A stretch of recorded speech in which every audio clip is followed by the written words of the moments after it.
navigator. Ah, what kind of airplane? Yeah. Not sure.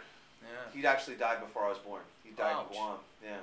Ouch. He died in hopefully not an aircraft accident. Not an aircraft accident. No, it was a diving accident actually. Related to his Navy work. What's that? Related to his Navy work. Yeah, you know, he was stationed in Guam. My mom, my wife, and my mom, him and my sister, right before I was born, and he was also a photographer. You know, like a hobbyist photographer, and so they were doing a practice dive for the photo journal, like the base photo journal. You know, like tailhook, those kinds of things. Yeah. And yeah, there was an accident, and he died that day. And that was 2 months before I was born. But he flew on. I know that he was a navigator on AWACS. Yeah.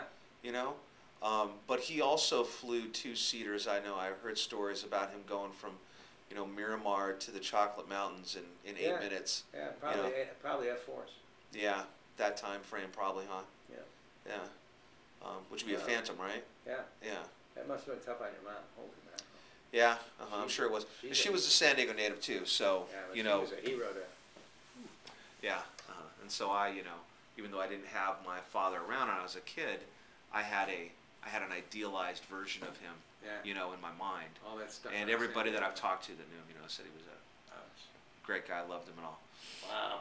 But yeah, I remember, you know, growing up having his helmets, you know, two helmets that he had, his flight stuff, a couple jumpsuits. Yeah. Cool stuff. A lot of stuff. He was a private pilot too, but he's colorblind. Yeah, he couldn't be a Navy pilot. Couldn't be a Navy pilot. Yeah. Yeah. Well, I'm kind of living my young youth through my son now, who's on the Enterprise. And right. He's a Marine, but he's a Marine based on a ship.